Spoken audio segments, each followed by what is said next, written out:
हरे राम राम राम हरे हरे हरे कृष्ण कृष्ण कृष्ण हरे हरे पुंडलीक वरदा हरी विठ्ठल श्री ज्ञानदेव तुकाराम सद्गुरु श्री ज्ञानेश्वर महाराज की जय जगद्गुरु तुकाराम महाराज की जय पंढरीनाथ भगवान की जय.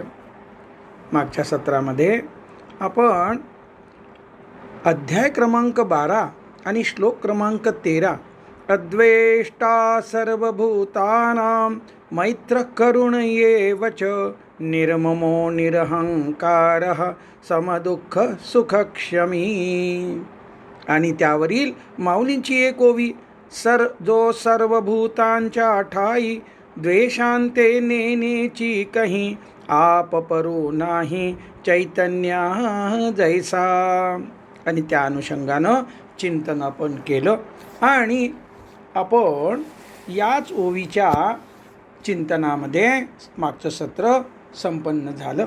आता माऊलींची पुढची ओवी 145 क्रमांकाची ओवी अशी आहे, ज्यामध्ये माऊली साधना सांगतात. अर्थात या सर्व श्लोकावर 13 ते 19 श्लोकावर माऊलींच्या ज्या काही रचना आहेत त्या सर्व साधना सांगणाऱ्या आहेत.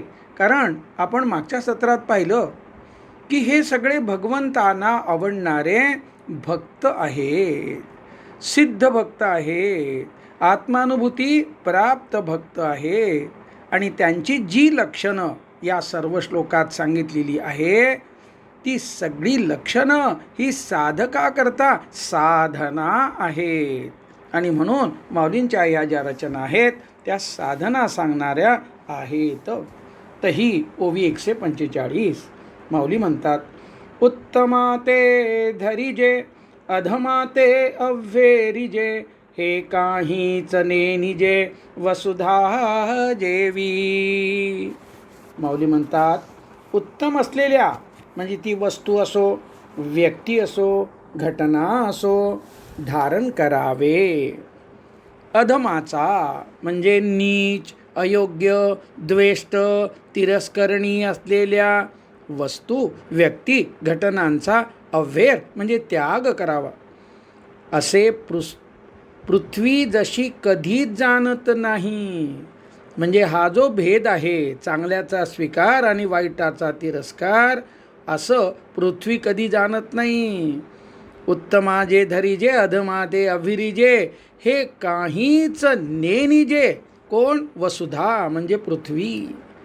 पृथ्वी जशी सर्वांना धारण करण्याच्या बाबतीत सहनशील, मैत्रीपूर्ण, क्षमाशील, रागद्वेषरहित, वैषम्यरहित असते, पृथ्वी माता प्रेमाने जशी सर्व चराचरात धारण करीत असते.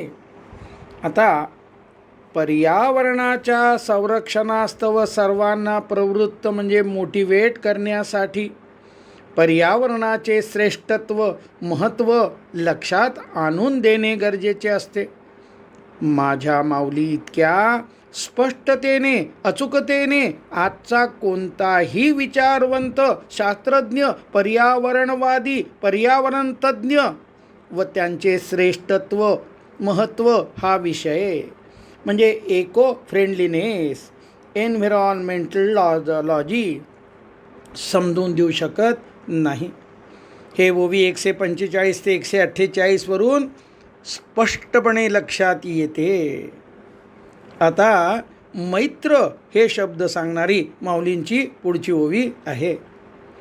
कारायाचे देह चाळू रंकाचे परवते गाळू हे न म्हणेची कृपाळू प्राणू पैगा. अर्थ किंवा सर्व जिवंत प्राण्यामध्ये प्राण, अपान, व्यान, उदान, समान आदी उपाधी भेद असणाऱ्या प्राणाद्वारे कार्यरत असलेली क्रियाशक्ती म्हणजे प्राणशक्ती जशी राजाचा देह चालवू म्हणजे कार्यरत ठेवू व दरिद्री व्यक्तीच्या देहाला ती दरिद्री असल्यामुळे सोडून देऊ असे प्राण कधीही म्हणत नाही, म्हणजे भेदभाव करीत नाही. इतका त्याचा कृपाळूपणा, दयाळूपणा जसा असतो. आता आपण सुरुवातीला काय बघितलं, पृथ्वीचं जो काही गुण आहे म्हणजे उत्तमाते धरिजे अधमाते अभिरेजे हा पाहिला 145व्या ओवीत. आणि 146व्यामध्ये मित्रत्व काय असतं म्हणजे श्रीमंत राजामध्ये न रंकामध्ये फरक न करणं. आता करून अशा प्रकारचं जे काही पदच्छेद आहे त्यावर माऊलींची ही रचना. गायीची तृषा हरू काव्याघ्रा विष भोवोनी मारू ऐसे नेनेची गा करू तो यजैसे. पाणी असं म्हणत नाही की गायीची तहान संपवू म्हणजे भागवू, हरू गायीची तृषा हरू, व वाघास मात्र तेच पाणी विष होऊन मारू असे पाण्याला कधी माहीतच नसते. कारण काय, त्यांच्या मनामध्ये करुणा आहे. पुढची साधना सांगणारी माऊलींची ओवी 148 क्रमांकाची अशी आहे. तैसी आगवियांची भूतमात्री एकपणे जया मैत्री कृपेशी धात्री आपणची जो. सर्व भूतमात्रा संबंधाने धारण करण्याबाबत पृथ्वीची, जिवंत ठेवण्याबाबत प्राणाची व तृष्णा शांत करण्याबाबत पाण्याची भेद भावरहितता ज्या प्रमाणात असते त्या प्रमाणात त्या उच्चतम पातळीची आघव्या म्हणजे सर्व भूतमात्राविषयी मैत्रीचा उत्कर्ष होतो. तेव्हा तो भक्त स्वतःच कृपेची जननी म्हणजे धात्री म्हणजेच उपादान म्हणजेच कारण म्हणजेच कृपा असलेली मूर्ती म्हणजेच कृपारूपी अंकुर वाढवणारी जन्मभूमी झालेला असतो. इतकी उत्कर्षित झालेली मैत्री करुणा कृपा ज्या भक्ताच्या ठिकाणी असते तो भक्त भगवंतास प्रिय असतो. सर्व भूतमात्राशी मैत्री व करुणा कृपा दया कशी साधावी हे पातंजल योगसूत्रात अत्यंत सोप्या साधनेद्वारे सांगितलेली आहे. ती साधना पुढील प्रमाणे. मैत्री करुणा म्हणजे कृपा दया, तसेच मुदिता म्हणजे अपेक्षारहित आनंद व उपेक्षा या भावना प्रसंगानुरूप मनात आणण्याची साधना. आता पातंजल योगसूत्रे पाद 1 सूत्र 33. मैत्री करुणा मुदितोपेक्षाणां सुख दुःख पुण्या पुण्य विषयानां भावनातश्चित प्रसादनम. समाधिपाद सूत्र 33.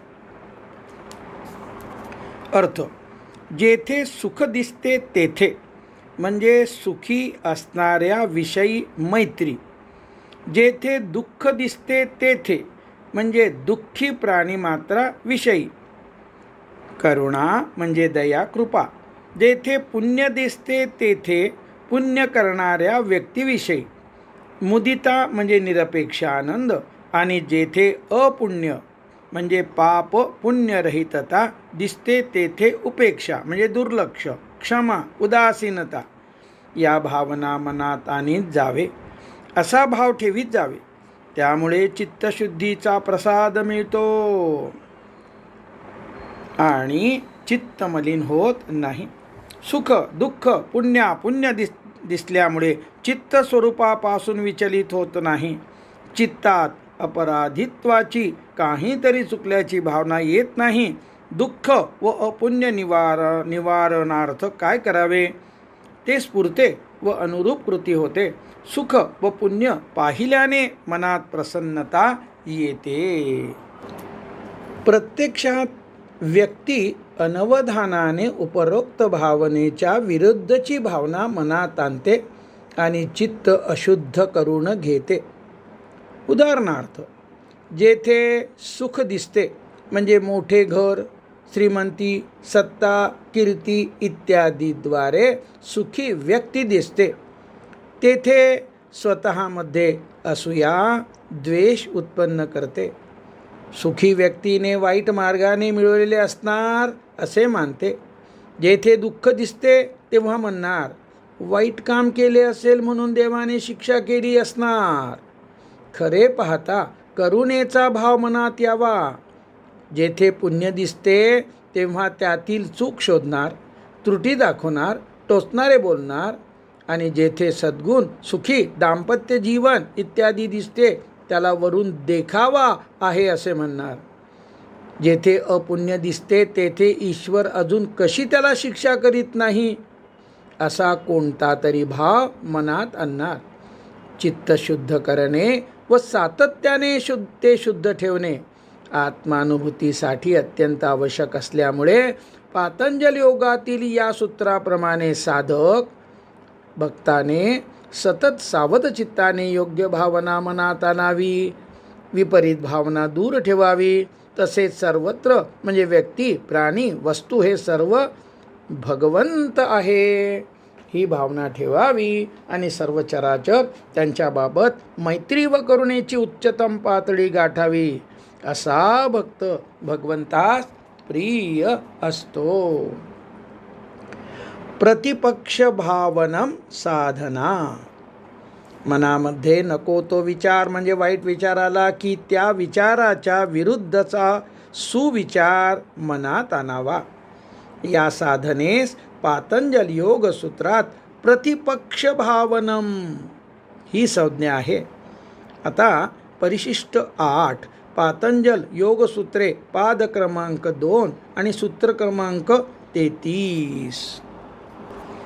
परिशिष्ट 8 पातंजल योगसूत्रे पाद 2 साधनापाद सूत्र क्रमांक 33 आपण पाहिलं.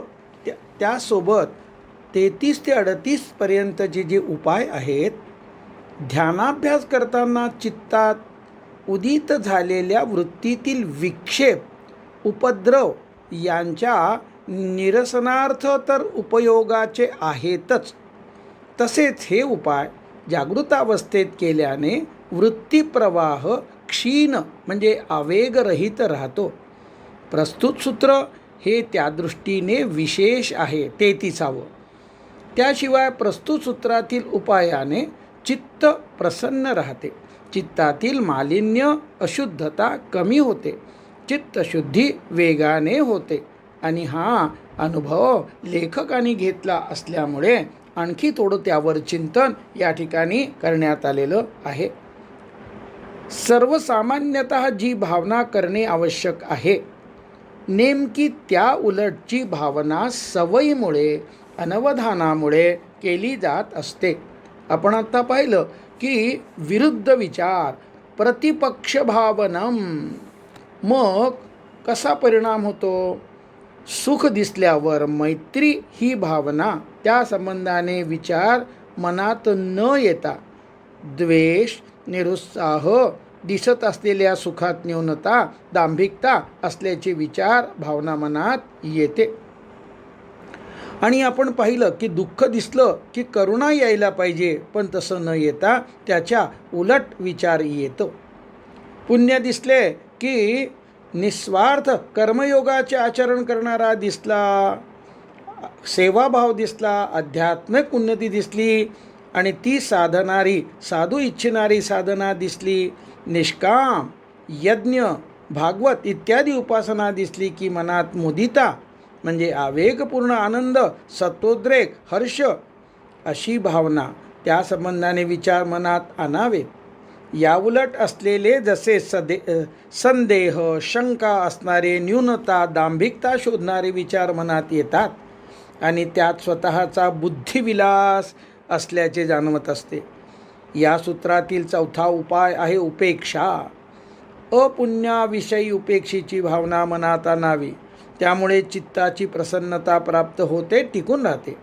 अपुण्य म्हणजे पाप, तसेच पुण्य सोडून इतर सर्व असे लक्षात घ्यावे. मनात अनिती, स्वार्थ, अनावश्यक असलेले विचार, क्रोध इत्यादी आसुरी संपत्ती संबंधाने विचार आले असता उपेक्षा म्हणजे उदासीनता, साक्षीभाव, दुर्लक्ष ही भावना मनात आणावी. उपेक्षा या उपायाद्वारे ध्यानाचा मुख्य सिद्धांत सांगितला आहे. मनात येणाऱ्या विचाराकडे लक्ष केंद्रित केल्यानेच, विचारास महत्त्व दिल्यानेच विचार शृंखला सुरू होते. हे आतापर्यंतच्या ध्यानाभ्यासाच्या अनुभवामुळे सर्व श्रोत्यांच्या अनुभवास आलेले आहे, विचारात स्पष्ट झालेले आहे. आणि त्यामुळे सर्व विचाराकडे उपेक्षेच्या भावनेने सजग राहून साक्षी भावाने पाहावयाचे असते. साक्षी भावाने पाहणे तसेच वरील 4 उपाय ही साधना जागृतावस्थेत सुद्धा खूप उपयोगाची आहे. ही साधना चित्त सजग व प्रसन्न ठेवून वृत्तीप्रवाह क्षीण करीत आत्मानुभवाकडे त्वरेने नेणारी आहे. ध्यानाभ्यासात थोडी परिपक्वता आल्यानंतर अयोग्य विचार लवकर पकडल्या जातो. शरीरातील ऊर्जा संवेदना नकारात्मक झाली आहे, तामसी झाली आहे हे लवकर लक्षात येते. तसे लक्षात आले की अयोग्य नकारात्मक विचाराच्या विरोधात म्हणजे अपोजिट असलेला सकारात्मक असलेला विचार मनात आणावा. ध्यानाभ्यासाने जागृतीत सजगता वाढते व हे शक्य आहे. उदाहरणार्थ, जर मनात एखाद्या व्यक्तिसंबंधाने राग, तिरस्कार, हिंसा या संबंधाने विचार आल्यास लगेच सजग होऊन मनात प्रेम आणावे. त्या व्यक्तिसंबंधाने शक्य होत नसल्यास दुसऱ्या एखाद्या चांगल्या व्यक्तिसंबंधाने, जसे आपले गुरु आहेत, एखादा आवडता संत आहे, स्वतःची माता यांच्या संबंधाने प्रेमादरयुक्त भावविचार मनात आणावा. आणि त्यामुळे साधना एकत्रितपणे लक्षात येईल व प्रभावीपणे करता येईल. वर दिलेल्या पातंजल योग सूत्रसदृश्य उपदेश महर्षी नारदांनी भक्त ध्रुवास श्रीमद भागवत महापुराणात श्लोक क्रमांक 4.8.34 म्हणजे स्कंद क्रमांक 4 अध्याय क्रमांक 8 आणि श्लोक क्रमांक 34 मध्ये केलेला आहे. त्याचा अर्थ, मनुष्याने आपल्यापेक्षा अधिक गुणवान असणाऱ्याला पाहून प्रसन्न व्हावे. जो गुणात कमी असेल त्याच्यावर दया करावी आणि जो आपल्या समान गुणवान असेल त्याच्याशी मित्रत्वाचा भाव ठेवावा. असे करण्यानेच दुःखाने तो खचून जात नाही. आता यानंतर अनुभव सांगणारी निर्मम या पदच्छेदावर आधारित माऊलींची ही ओवी 149 क्रमांकाची अशी आहे. आणि मी हे भाषणेने माझे काहीच न म्हणे, सुख दुःख जाणणे नाही जया. देहांकार, कर्तृत्वाहंकार संपलेल्या अनुभवाचे स्वरूप कसे असते आणि मी या भाषेचे स्फुरण संपलेले असते. स्वतःच्या शरीरास मी म्हणून जाणणे संपुष्टात आलेले असते, अर्थात देहांकार संपलेला असतो. आत्मानुभूतीपूर्वी कर्तृत्व अहंकाराद्वारे जे स्त्री, पुत्रादी, व्यक्ती, द्रव्य, संपत्ती, कीर्ती, सत्ता इत्यादी माझे म्हणून होते, आता ते म्हणणे संपलेले असते. अहंकार, तो देहांकार अथवा कर्तृत्व अहंकार संपल्यामुळे, देह तादात्म्य संपल्यामुळे आधी जी सुखदुःखाशी तद्रूपता तादात्म्य जाणवत होते, हे माझे सुख, हे माझे दुःख असा जो आवेग म्हणजे वृत्ती जाणवत होता, आता स्वरूपावस्थेमुळे ते जाणणे ज्याला नाही अशी असलेली निरहंकाराची परमावस्था ज्या भक्तास प्राप्त आहे, तो भक्त भगवंत म्हणतात मला प्रिय आहे. देहरूपी जलामध्ये मासोळी म्हणून राहण्यानेच देहतादात्म्यामुळेच सुखदुःख भोगावे लागते. अध्याय क्रमांक 14 आणि ओवी क्रमांक माऊलींची 351. व आत्मस्वरूपी स्थिरता प्राप्त झाल्यानंतर हे संपते. लगेच 352 ते 354 ओवीमध्ये माऊलींनी सांगतात, स्वरूपावस्थेत समग्रतेने, दक्षतेने पण साक्षीभावाने कर्म केल्या जाते. व त्यामुळे कर्माशी पूर्ण निर्लिप्तता अनुभवास येते आणि त्यामुळे सुखदुःखाशी पूर्ण निर्लिप्तता अनुभवास येते. त्यामुळे अपेक्षिलेले प्राप्त झाल्यावर मन जसे संतोष मानते, त्वीच स्वीकारार्हता, स्वीकारणीयता, तोच एक्सेप्टन्स, तोच मान अनपेक्षिततेच्या म्हणजे प्रतिकूलतेच्या प्राप्तीत मन दाखवते.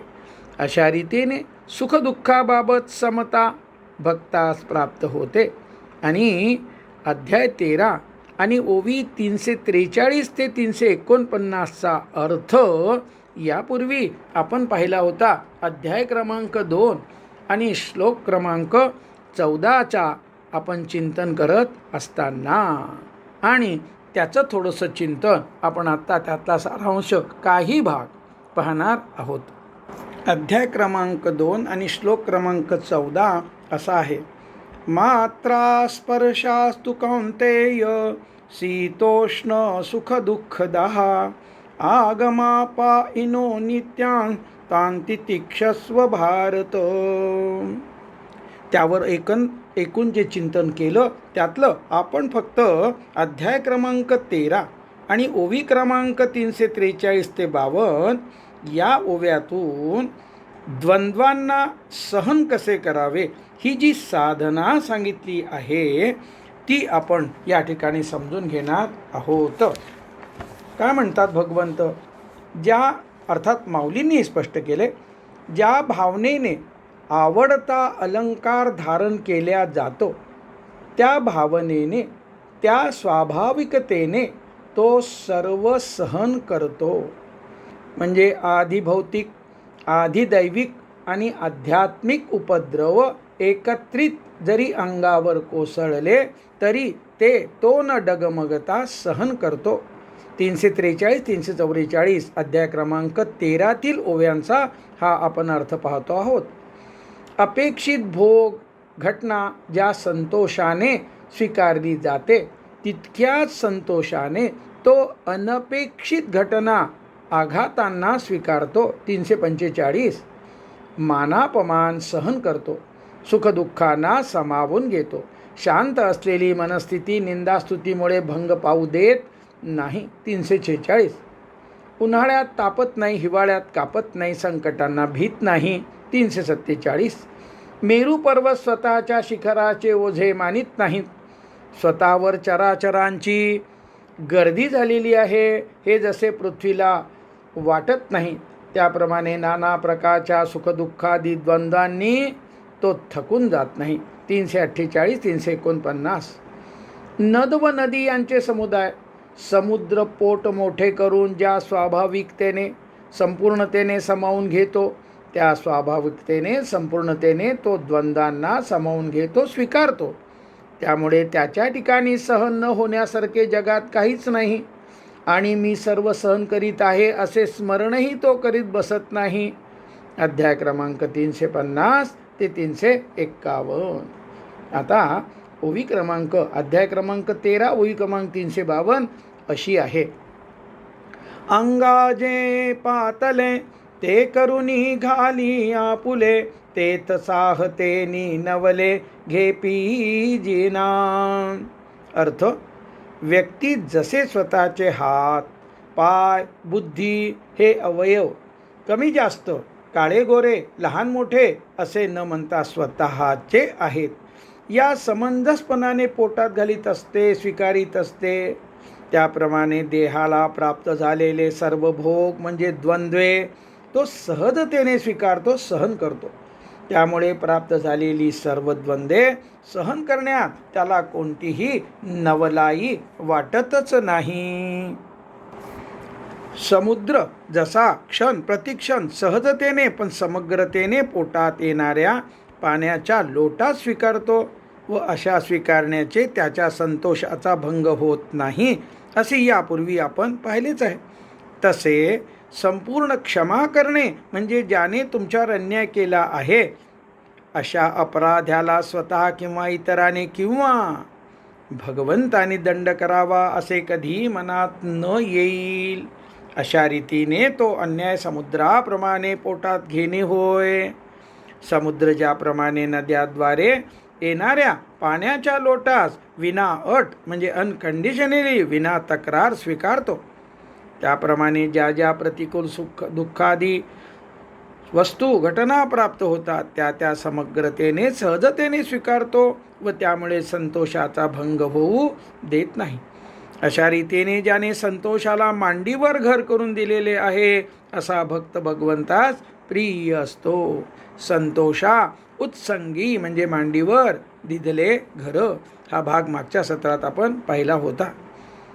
पृथ्वी जशी तिच्या भूपृष्ठ वर होणारे भांडण, तंटे, युद्धे, आतंकवाद, पूर, दुष्काळ, सुनामी, भूकंप अशा घटना, पोटात ज्वालामुखी या सर्व प्रतिकूल घटना अपराध जशी स्वीकारते व क्षमा करते, त्याप्रमाणे सामोरे जाव्या लागणाऱ्या प्रतिकूल घटना व त्यामधील अपराध्यांना फक्त क्षमा करीत असतो. जो साधक फक्त अशा रीतीने पृथ्वी व समुद्राप्रमाणे प्रत्येक क्षण स्वीकारित असतो. Moment bye moment complete acceptance, तो भक्त साहजिकच सतत संतोषाचा अनुभव घेत असतो व तो भगवंतास प्रिय असतो. पुढचा श्लोक आपण विचारात घेऊ. तो श्लोक आहे 14वा. संतुष्ट सततं योगी यतात्मा दृढनिश्चयः मय्यर्पितो मनोर्बुद्धिर् यो मद्भक्तः स मे प्रियः. सतत संतुष्ट योगी म्हणजे नामरूप रहिततेने भगवंताशी जोडल्या गेलेला, यतात्मा म्हणजे मनाचा निरोध व इंद्रियाचा निग्रह याद्वारे संपूर्ण शरीर संघाताचे नियमन साधलेला, दृढनिश्चयी म्हणजे विपर्यय संशय रहिततेने हृदयस्थ आत्मा हाच भगवंत आहे अशी बुद्धीची स्थिरता प्राप्त झालेला, मन व बुद्धी मलाच अर्पण केलेला, मन व बुद्धी माझ्या ठिकाणी अखंड स्थापन केलेला जो माझा भक्त आहे तो मला प्रिय आहे. 114 श्लोकाचा अर्थ आपण पाहिला. श्लोक क्रमांक 14 ते 20 यांना साधना म्हणून पाहणे जास्त उपयुक्त आहे हे आपण पाहिले, कारण या श्लोकाकडे जीवनमुक्तावस्थेतील भक्तांची लक्षणे म्हणजे अनुभव म्हणूनही पाहता येते.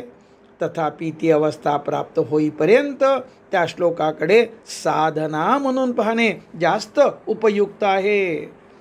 प्रस्तुत श्लोक तसेच पुढील ओवी सिद्धांत, साधना, अनुभव या तिन्ही दृष्टीने उपयुक्त आहे. साधना सांगणारी माऊलींची ओवी संतुष्ट सततम. पुन्हा माऊली तेच सांगतात, वार्षिये वीन सागरू जैसा जळे नित्य निर्भरू तैसा निरोपचारू संतोषी जो. 151. पाऊस पडो किंवा न पडो, सागर नित्य स्वतःच्या पाण्यावर अवलंबून म्हणजे निर्भर असतो.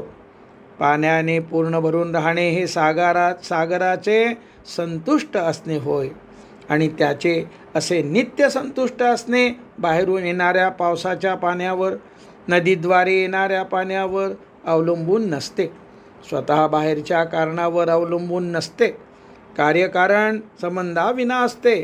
सागराच्या संतुष्ट असण्याकरता बाहेरील उपचाराची म्हणजे कारणाची, निमित्ताची, सिद्धतेची, प्राप्तीची आवश्यकता नसते.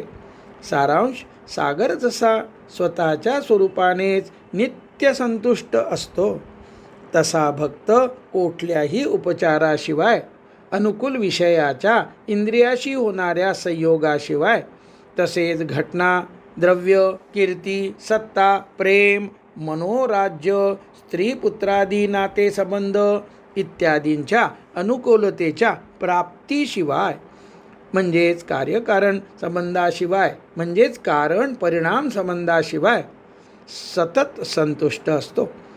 संतुष्ट असणे हा त्याचा स्वभाव झालेला असतो. हे अल्पसंतुष्ट असणे नाही. सध्याचे उदाहरण सर्वांचे लाडके पंतप्रधान श्री नरेंद्रजी मोदी म्हणतात, मैंने हमेशा करने की इच्छा रखी, बनने की नाही. ही स्वरूपाची संतुष्टता आहे. आत्मानुभूती प्राप्त झाल्यानंतर आनंदत्व हे स्वसंवेद्य आत्म्याचे लक्षण, गुण, स्वरूप अनुभवायास भोगावयास मिळते व त्यामुळे नित्य संतुष्टता सिद्ध भक्ताच्या ठिकाणी दिसते. हे सिद्ध भक्ताचे लक्षण आहे. हे सुपरिचित आहे. तथापि फक्त लक्षण म्हणून न पाहता येथे आत्मानुभूती प्राप्तीसाठीच्या विविध साधना माऊली सांगत आहेत असा भाव ठेवणे जास्त आवश्यक आहे. आत्मानुभूती प्राप्त करवून देणे हा गीतेचा अर्थात ज्ञानेश्वरीचा मुख्य उद्देश आहे. त्यासाठीची साधना म्हणून संतुष्टता जोपासावी. संतुष्टतेचा उत्कर्ष व स्थिरता सागरासारखी होऊ द्यावी. अशी अवस्था प्राप्त झालेला भक्त भगवंतास प्रिय असतो. अर्थात अशा भक्ताला भगवंताची म्हणजे आत्म्याची प्राप्ती होते असा हा भाव. पुढच्या ओवीमध्ये यतात्मा दृढनिश्चयः या पदच्छेदावर माऊलींची साधना सांगणारी ही ओवी 152 क्रमांकाची. वाहुनी आपुलियान धरी जो अंतःकरण निश्चया साचपन जयाचेनी. माऊली या ओवीद्वारे हृदयस्थ आत्मा हाच भगवंत आहे व निश्चयाची परमोच्च अवस्था सांगत आहे. व्यक्ती ही ज्ञाता किंवा कर्ता किंवा भोक्ता यापैकी एका भूमिकेत असते आणि त्या भूमिकेशी सुसंगत असलेल्या त्रिपुटीद्वारे तिच्या अंतःकरणाची धाव सतत बाहेर असलेल्या ज्ञेय कर्म भोग्य याकडे असते. असा असलेला मुमुक्षु साधक आत्मरूपाने नित्य उपस्थित असलेल्या भगवंतासोबत राहण्याची शपथ स्वतःच्या अंतःकरणाला देतो व ती अंतःकरणात सतत वाहतो, धरून ठेवतो व सजगतेने ती शपथ अशी धरून ठेवतो की त्याच्या योगाने निश्चयाला खरेपणा येतो. जर व्यक्ती नित्य सत्य बोलणारी असेल व चुकून खोटे बोलली तर भगवंत त्या भक्ताने खोटे पडू नये म्हणून त्या भक्ताने बोललेले खरे करतात. तो भाव या ओवीत आहे. भक्ताने शपथेला वाहण्याचा म्हणजे सजगतेने सतत शपथेचे अनुसंधान ठेवण्याचा निश्चय केला तर भगवंत ती शपथ खरी करतात हा भाव. अशा निष्ठेने दृढ निश्चय करावा ही साधना. मनाचा निरोध व इंद्रियाचा निग्रह एकूण शरीर संघाताचे नियम असे करावे की शपथ खरी व्हावी आणि ही साधना आहे. आता आत्मानुभवाचे महत्त्वपूर्ण स्वरूप सांगणारी माऊलीची पुढची ओवी. जीवू परमात्मा दोन्ही बैसले एकासनी जयाची या हृदय भुवने विराजती. अर्थ वरीलप्रमाणे घेतलेली शपथ खरी झाल्यावर काय होते ते माऊली या ओवीद्वारे सांगतात. वरील शपथच नाही तो उपरोक्त अद्वेष्टापासून दृढनिश्चयापर्यंत सांगितलेल्या कुठल्याही गुणाचा उत्कर्ष व स्थिरता माऊलींनी सांगितलेल्या मर्यादेला प्राप्त झाल्यानंतर लगेच कोणत्याही मार्गाची साधना सिद्धीत जाऊन जीवनमुक्तावस्था प्राप्त झालेला योगी भक्त काय अनुभवतो ते या ओवीद्वारे माऊली सांगतात. योग सिद्धीस गेलेला असल्यामुळे भगवंतानी ज्यास प्रस्तुत योगात योगी म्हटले आहे त्याचा अनुभव माऊली पुढील प्रमाणे सांगतात. अशा भक्ताच्या बाबतीत आता आपण ओवीचा अर्थ पाहतो आहोत. जीव व परमात्मा हे दोघेही हृदय मंदिरूपी एकाच आसनावर विराजमान होतात. असा भक्त जीव व परमात्मा या दोघांनाही हृदयामध्ये म्हणजे स्वतःच्या ठिकाणी एकाच वेळेस अनुभवतो. जीवू परमात्मा दोन्ही बैसले एकासनी जयाची या हृदय भुवनी विराजती.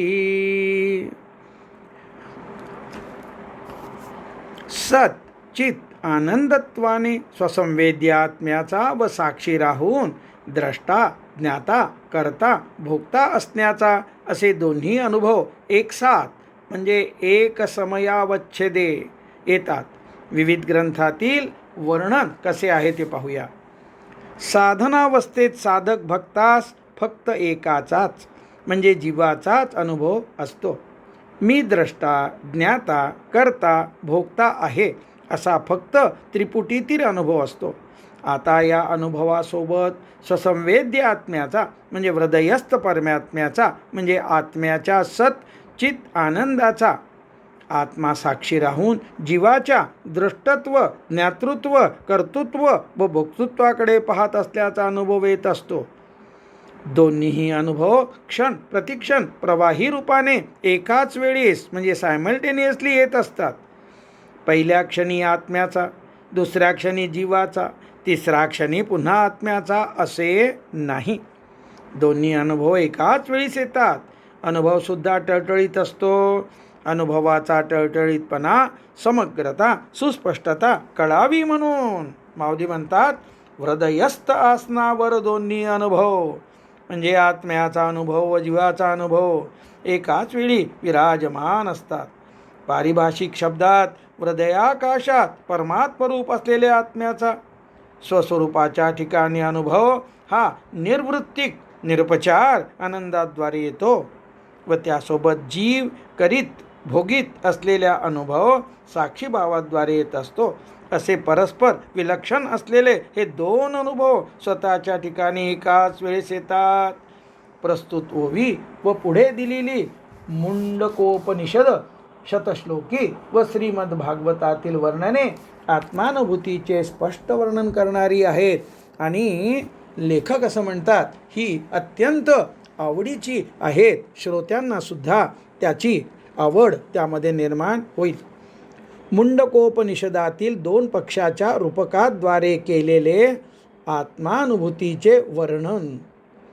एकाच वेळी येणारा हा अनुभव 2 पक्षांच्या रूपकाद्वारे मुंडकोपनिषदात खालीलप्रमाणे वर्णिला आहे.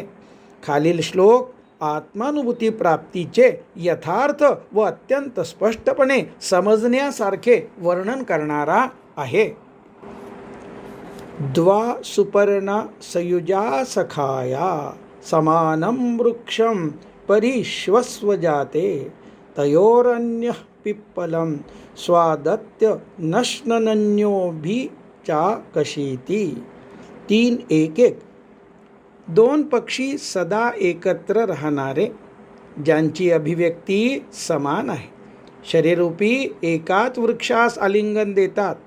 जीवरूपी पक्षी आपल्या कर्मफलाचा दुःख सुखाद्वारे भोग घेतो व दुसरा म्हणजे आत्मा परमात्मा साक्षीभावाने जीव करीत असलेले सर्व कर्म पाहतो. अर्थात कर्मापासूनची निर्लिप्तता अनुभवतो व शोकरहित होतो. आणि आता ध्यान करावयाचे आहे. वर सांगितलेल्या आत्मानुभवाच्या स्वरूपाबाबत बुद्धीत निश्शंकता धारण करावी व माझी माऊली मला हा अनुभव म्हणजे आत्मानुभूती यथावकाश जागृतावस्थेमध्ये मिळवून देणार अशी निष्ठा जागृत करावी, धारण करावी. धारण केलेल्या या भूमिकेत राहून आता ध्यान करायचं आहे आणि सिद्ध मंत्राचा उच्चार करून आपण थांबणार आहोत. पुंडलिक वरदा हरी विठ्ठल श्री ज्ञानदेव तुकाराम सद्गुरु श्री ज्ञानेश्वर महाराज की जय. गोपाल कृष्ण भगवान की जय. विठ्ठल विठ्ठल विठ्ठल विठ्ठल. पुंडलिक वरदा हरी विठ्ठल श्री ज्ञानदेव तुकाराम सद्गुरु श्री ज्ञानेश्वर महाराज की. गोपाल कृष्ण भगवान की जय. माझी माऊली.